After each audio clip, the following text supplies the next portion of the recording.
ഇൻകുലാബ് സിന്ദാബാദ് നവാസ് സിന്ദാബാദ് സഖാവ് സ്വരാജ് സിന്ദാബാദ് സ്വരാജ് സിന്ദാബാദ് അത്തോമയുടെ അഭിവാദ്യങ്ങൾ 1994 മുതൽ 2000 വരെയുള്ള വർഷങ്ങൾ നിലമ്പൂർ ചുങ്കത്തറ മാർത്തോമ കോളേജിന്റെ ക്ലാസ് മുറികളിലും വരാന്തകളിലും ഒരു യുവാവിന്റെ പ്രസംഗങ്ങൾക്ക് കാതോർത്ത് ഇതര സംഘടനകളിൽ നിന്നുപോലും വിദ്യാർത്ഥികളെത്തി. 25 വർഷങ്ങൾക്ക് മുൻപ് പടിയിറങ്ങിയ ആ യുവാവ് ഇത്തവണ തിരിച്ചു കോളേജിലെത്തിയത് സ്ഥാനാർത്ഥിയായാണെന്ന് മാത്രം. നിലമ്പൂരിലെ LDF സ്ഥാനാർത്ഥി M. സ്വരാജ് പ്രീ ഡിഗ്രി കാലത്തിന്റെ ഓർമ്മകൾ പേറിയാണ് വോട്ടഭ്യർത്ഥിക്കാൻ കോളേജിലെത്തിയത്.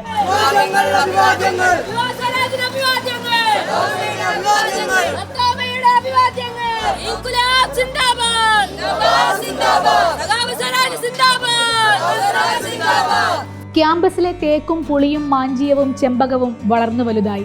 സ്വരാജിന്റെ ഭാഷയിൽ പറഞ്ഞാൽ കാലം വൃക്ഷങ്ങളിൽ അടയാളപ്പെടുത്തുന്നതിന് സാക്ഷ്യം വഹിക്കുന്ന നിമിഷങ്ങൾ. 90കളിലെ തീക്ഷ്ണമായ വിദ്യാർത്ഥി സമര കാലഘട്ടം. ക്യാമ്പസുകളിലെ തീപ്പൊരി പ്രസംഗവും സംവാദങ്ങളും സൗഹൃദവും. 31 വർഷങ്ങൾക്ക് മുമ്പാണ് ഈ കോളേജിലേക്ക് ആദ്യമായിട്ട് വരുന്നത്. ഞാൻ പ്രീ ഡിഗ്രി 3rd ഗ്രൂപ്പ് വിദ്യാർത്ഥിയായിരുന്നു. അതിനുശേഷം പിന്നെ ഡിഗ്രിയും എക്കണോമിക്സ് BA ഇവിടെ തന്നെയാണ് പഠിച്ചത്. അന്ന് കടന്നു വന്ന ക്യാമ്പസിൽ നിന്ന് ഇന്നുള്ള മാറ്റങ്ങൾ കൗതുകപൂർവ്വം കാണുകയാണ്. വൃക്ഷങ്ങളെല്ലാം വലുതായിരിക്കുന്നു, പുതിയ ചില കെട്ടിടങ്ങൾ, എന്നാലും ഒട്ടും അപരിചിതത്വമില്ലാത്ത വിധമാണ്. പുതുതായി വന്നതെല്ലാം കൂടിച്ചേരുമ്പോഴും മാർത്തോമ കോളേജ് പഴയ മാർത്തോമ കോളേജായിട്ട് തന്നെയാണ് അനുഭവപ്പെടുന്നത്. പുതിയ കുട്ടികൾ, പിന്നെ കോളേജ് എപ്പോഴും ഒരു നദി പോലെയാണ്, ഇങ്ങനെ ഒഴുകിക്കൊണ്ടിരിക്കും. ഞങ്ങൾ പഠിക്കുന്ന കാലത്ത് എല്ലാ ദിവസവും ക്യാമ്പയിനായിരുന്നു. ഓരോ ദിവസവും ഉയർന്നു വരുന്ന വിഷയങ്ങളിൽ ഓരോ ക്ലാസ്സിലും ഞങ്ങൾ കയറി പ്രസംഗിക്കുമായിരുന്നു. ഒരു ക്ലാസ്സിൽ ഒരു ടീച്ചർ വന്നിട്ടില്ലെങ്കിൽ, ഒരു ഒഴിവുണ്ടെങ്കിൽ അവിടെ ഞങ്ങൾ കയറി പ്രസംഗിക്കും. ഞങ്ങൾക്ക് മറുപടി KSUക്കാർ പ്രസംഗിക്കും, അതിന് മറുപടി ഞങ്ങൾ പ്രസംഗിക്കും. ഭയങ്കര സംവാദാത്മകമായൊരു അന്തരീക്ഷമായിരുന്നു. അബ്ദുള്ള ഗുലാൻ കൊല്ലപ്പെട്ടപ്പോൾ ഇവിടെ പോസ്റ്റർ എഴുതി ഒട്ടിച്ച് ഞാൻ നോക്കുന്നുണ്ട്. ലോകത്തിൻ്റെ ഏത് മൂലയിൽ എന്ത് സംഭവം ഉണ്ടായാലും ഇവിടെ പോസ്റ്റർ വരും, ഇവിടെ പ്രകടനം നടക്കും, സമരം നടക്കും, ക്ലാസ്സുകളിൽ പ്രസംഗിക്കും, അതിന് മറുപടി പ്രസംഗിക്കും. അങ്ങനെ വളരെ തീക്ഷ്ണമായ സംവാദങ്ങളുടെ ഒരു വേദിയാണ്. ഞാൻ ഏറ്റവും കൂടുതൽ പ്രസംഗിച്ചിട്ടുള്ളൊരു സ്ഥലം ഇവിടുത്തെ ക്ലാസ് മുറികളാണ്. രാഷ്ട്രീയമായി ശക്തമായ നിലപാടും അഭിപ്രായങ്ങളും വെച്ച് പുലർത്തുമ്പോഴും വ്യക്തിപരമായ സൗഹൃദം ഒരു പോറലും ഏൽക്കാതെ നിലനിന്ന ഒരു സ്ഥലം കൂടിയാണിത് എന്ന് ഞാൻ ഓർക്കുന്നു. അന്ന് സ്വരാജിന്റെ ബാച്ചിലുണ്ടായിരുന്ന ബിനിജ ജോർജ് ഇന്നത്തെ മാർത്തോമയുടെ പ്രിൻസിപ്പൽ കസേരയിലുണ്ട്. ബിനിജ മാഡമാണ് പ്രിൻസിപ്പൽ എന്നുള്ളത് ഇവിടെ വന്നപ്പോഴാണ്. അവർ ഞങ്ങളുടെ സമകാലികയാണ്, സഹപാഠിയാണ്.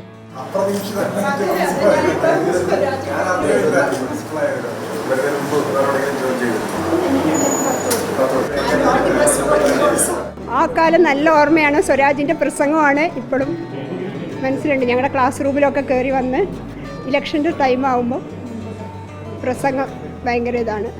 പിന്നെ എല്ലാ കാര്യങ്ങൾക്കും, സ്റ്റുഡൻസിൻ്റെ ആണെങ്കിലും എല്ലാ കാര്യങ്ങൾക്കും ഒരുമിച്ച് പ്രവർത്തിച്ചിട്ടുള്ളതാണ്. ചുങ്കത്തറ മാർത്തോമയുടെ ഇന്നോളമുള്ള ചരിത്രത്തിൽ ഏറ്റവും കൂടുതൽ വോട്ട് വാങ്ങി വിജയിച്ച അന്നത്തെ യൂണിയൻ കൗൺസിലർക്ക് ലൈബ്രറി ആയിരുന്നത്രേ ഇഷ്ടയിടം. പല പുസ്തകങ്ങളും വായിച്ചിട്ടുള്ള ഇവിടുന്നാണ്. യൂറി അക്സ്യൂട്ടിന് എഴുതിയിട്ടുള്ള VI ലെനിൻ സമരജീവിതത്തിൽ നിന്നുള്ള ഏടുകൾ എന്ന് പറഞ്ഞൊരു പുസ്തകം ഇവിടെ ഈ ലൈബ്രറിയിൽ ഞാൻ ആദ്യം വായിച്ച പുസ്തകമാണ്.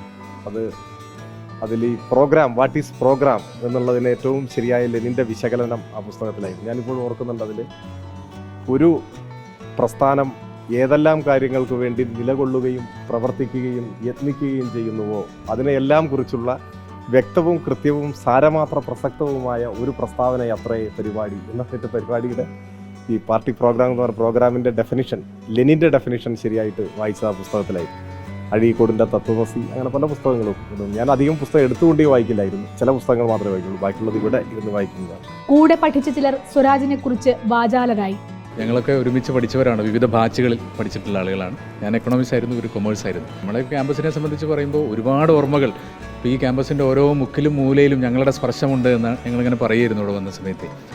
അത് എന്താ പറയേണ്ടത്, നമ്മളെല്ലാ കാലത്തും ഹൃദ്യമായ ചില ഓർമ്മകളാണ്. സ്വരാജിനെ സംബന്ധിച്ച് പറയുന്ന സമയത്ത് സ്വരാജ് പ്രസംഗം അത് തന്നെയാണ് അദ്ദേഹത്തിൻ്റെ ഏറ്റവും പ്രധാനപ്പെട്ട മേഖല.